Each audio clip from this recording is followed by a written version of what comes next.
नमस्कार साथियों, अगर आप भी हाल ही में पासपोर्ट बनवाने के बारे में सोच रहे हैं तो आज की इस वीडियो को ध्यान से देख लीजिएगा, क्योंकि ऐसी 3 गलतियां अगर आप करते हो तो अब वो गलतियां आपके फ्यूचर को, आपके करियर को और आपके सपने को चकनाचूर कर सकती हैं। बहुत ही ध्यान से वीडियो को देखिएगा। 7 से 8 मिनट की वीडियो होगी और सारी डिटेलिंग मैं आपको क्लियर बताऊंगा क्या करना चाहिए, क्या नहीं करना चाहिए पासपोर्ट बनवाने से पहले। तो चलिए जल्दी से अपनी इस वीडियो को स्टार्ट करते हैं।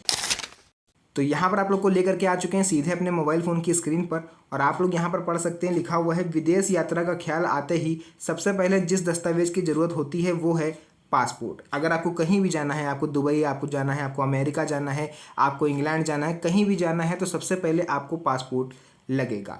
अक्सर लोग ये सोचते हैं कि यह केवल एक सरकारी औपचारिक प्रक्रिया है, लेकिन हकीकत ये है कि पासपोर्ट ही आपका अंतर्राष्ट्रीय पहचान पत्र है। छोटी सी भी गलती भविष्य में वीज़ा रिजेक्शन, नौकरी के अवसर छूटने या इमिग्रेशन में बार बार रुकावट का कारण बन सकती है। इसलिए आवेदन करते समय थोड़ी समझदारी और सही जानकारी बेहद ज़रूरी है। तो आज हम उन्हीं गलतियों के बारे में बात करेंगे और उनसे बचाव के तरीके आपको बताएंगे कि कौन सी गलतियां आपको नहीं करनी चाहिए।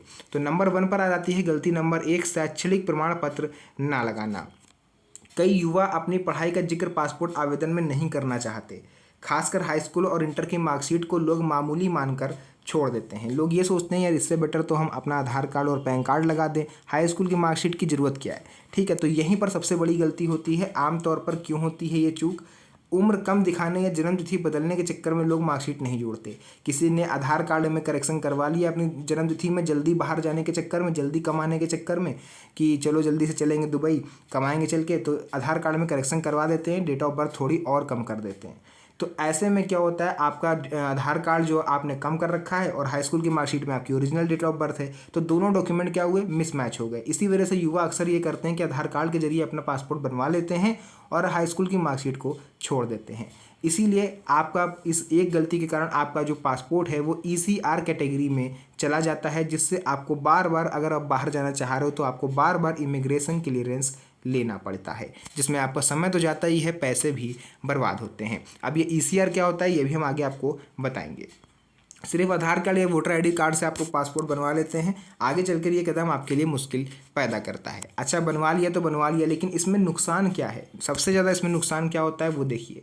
पासपोर्ट आपका ECR यानी इमिग्रेशन चेक रिक्वायर्ड कैटेगरी में बन जाता है। इमिग्रेशन चेक रिक्वायर्ड मीन्स होता है कि आप कम पढ़े लिखे हैं, आपको ज़्यादा नॉलेज नहीं है, ज़्यादा जानकारी नहीं है, आप अजनबी हैं, आप कहीं भी बाहर जा रहे हो तो उससे पहले एक तरह से आप समझ सकते हो कि आपको सरकार से परमिशन लेना पड़ता है बाहर जाने के लिए। इसी को हम लोग बोलते हैं इमिग्रेशन चेक रिक्वायर्ड। इसी कैटेगरी में आपका पासपोर्ट बनेगा अगर आपने कोई भी शैक्षणिक दस्तावेज नहीं लगाया। खाड़ी देशों में आप जा रहे हो जैसे कि दुबई, कुवैत, ओमान या कतर या फिर कहीं भी जॉब के लिए, इमिग्रेशन क्लियरेंस आपको बार बार लेना पड़ेगा। जितनी बार आप भारत वापस आओगे फिर आप जाओगे वापस तो आपको लेना पड़ेगा। एक बार डेट ऑफ बर्थ गलत होने के बाद में सुधार बेहद मुश्किल हो जाता है पासपोर्ट में। पढ़ाई लिखाई के असली प्रमाण की मांग आने पर पासपोर्ट से मेल ना खाने की वजह से आपकी परेशानी बढ़ सकती है। मान लीजिए कभी अचानक से आपसे मांग ली गई हाई स्कूल की मार्कशीट और आपने दिखा दी और आधार कार्ड में नाम कुछ और है, पासपोर्ट उसमें मार्कशीट में कुछ और है, तो ऐसे में आपको कानूनी कार्रवाई का सामना भी करना पड़ सकता है। इसका समाधान क्या है? हाई स्कूल हो या इंटरमीडिएट की अंक तालिका हमेशा साथ में लगाएं। अगर आप पढ़े लिखे हो तो उम्र पूरी ना हुई हो तो थोड़ा सब्र कर लें, बाद में पासपोर्ट बनवाएं। आधार कार्ड में जन्म तिथि बदल बदल कर पासपोर्ट बनवाने से बचें। याद रखें, सही दस्तावेज ही लंबे समय तक आपका साथ देते हैं। गलती नंबर 2, ECR और नॉन ECR ऑप्शन गलत भरना। कई बार ऐसा देखा गया है कि पासपोर्ट का फॉर्म भरते समय एक कॉलम आपसे पूछा जाएगा, are you eligible for non ECR category. तो ऐसे में लोग क्या करते हैं, यहाँ पर गलतियाँ ये करते हैं कि इसमें नो सेलेक्ट कर देते हैं, क्योंकि लोग ध्यान नहीं देते, सोचते हैं ये है क्या, इसलिए इसमें नो सेलेक्ट कर देते हैं। साइबर कैफ़े एजेंट से अगर आप बनवा रहे हो तो उनकी लापरवाही की वजह से भी ये गलत विकल्प भर जाता है। नतीजा ये होता है कि योग्य होने के बावजूद आवेदक का पासपोर्ट ECR कैटेगरी में बन जाता है, जिस वजह से उसे बार बार गवर्नमेंट से परमिशन लेनी पड़ेगी बाहर जाने के लिए। इसका असर ये होगा कि हर अंतर्राष्ट्रीय यात्रा पर आपको इमिग्रेशन क्लियरेंस लेना होता है। वर्क वीज़ा, जॉब इंटरव्यू में बार बार झंझट खड़ा होता है। समय और पैसा दोनों का ही नुकसान होता है। इससे बचाव के तरीके क्या हैं? फॉर्म भरते समय नॉन ECR कैटेगरी के लिए हमेशा यस का विकल्प चुनें अगर आपके पास 10वीं और 12वीं की मार्कशीट है। डिग्री मार्कशीट स्कैन करके कॉपी उसकी तैयार रखें। फॉर्म सबमिट करने से पहले कंप्यूटर स्क्रीन पर एक बार प्रीव्यू अच्छी तरह से पढ़ लें, क्योंकि फॉर्म जब आपका सबमिट मतलब फिलअप हो जाता है उसके बाद एजेंट हो या कैफ़े वाला हो आपको दिखाता है कि देखिए सारी डिटेलिंग सही है। उसके बाद आप यहाँ पर ECR कैटेगरी वाले में ऑप्शन पर जरूर ध्यान दें।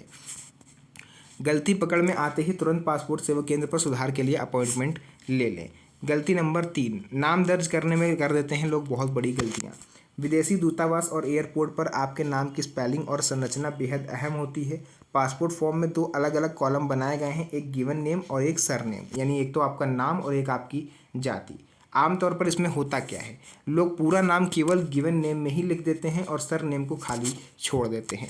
उदाहरण के तौर पर मैं आपको बताता हूँ, जैसे गलत भरने पर आपने भर दिया राजेश शर्मा, आपका नाम है, आपने गिवन नेम में ही भर दिया राजेश शर्मा और सर नेम को आपने खाली छोड़ दिया। ऐसे में विदेश में आपको क्या होता है, फर्स्ट नेम और सर नेम दोनों होना जरूरी है, वरना आपका वीज़ा अटक सकता है।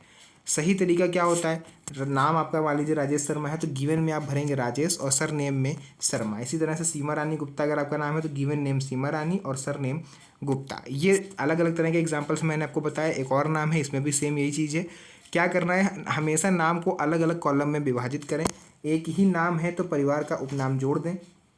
आधार, मार्कशीट और पासपोर्ट में स्पेलिंग एक जैसी रखें। आवेदन से पहले आधिकारिक वेबसाइट पर दिए हुए नेम एंट्री रूल्स एक बार ज़रूर पढ़ लें। इसके साथ ही इन गलतियों से बचने के कौन कौन से फ़ायदे आपको हो सकते हैं। लाभ क्या होगा, पासपोर्ट आपका सीधे नॉन ECR कैटेगरी में बनेगा। विदेश में नौकरी या स्टडी वीज़ा के समय आपको कोई अतिरिक्त झंझट नहीं होगा। सही नाम और जन्मतिथि की वजह से सभी अंतर्राष्ट्रीय दस्तावेज आपके बिना दिक्कत के स्वीकार होंगे। भविष्य में पासपोर्ट सुधार की झंझट और अतिरिक्त खर्च से आपको बचाव होगा। पूरी प्रक्रिया तेज और भरोसेमंद होगी। निष्कर्ष ये निकलता है कि पासपोर्ट जीवन का एक केवल दस्तावेज मात्र नहीं बल्कि एक अहम पड़ाव है, लेकिन छोटी सी गलती आपके विदेशी सफ़र को, आपके करियर को, आपके फ्यूचर को कई साल पीछे ढकेल सकती है। जल्दबाजी बिल्कुल ना करें। अधूरी जानकारी अगर हो और एजेंटों की सलाह आपको लिए बिना इस चीज़ के बारे में बिल्कुल भी ना सोचें। उसके बाद सही दस्तावेज रखें, सही विकल्पों का चयन करें और धैर्य को अपना के रखें। तो जो भी अपडेट था, जो भी नियम थे, जो भी गलतियां थी, मैंने सब आपको बता दी। उससे बचाव के तरीके भी मैंने आपको बता दिए। वीडियो पसंद आई तो वीडियो को लाइक करके इसे अपने यार दोस्तों के साथ शेयर कर दीजिए, ताकि उन्हें भी इन सब चीज़ों के बारे में जानकारी हो पाए। तो फिलहाल के लिए आज की इस वीडियो को यहीं तक रखते हैं। मिलेंगे आप सभी से नेक्स्ट वीडियो में एक और अच्छी इंटरेस्टिंग मज़ेदार वीडियो के साथ। तब तक के लिए धन्यवाद। जय हिंद।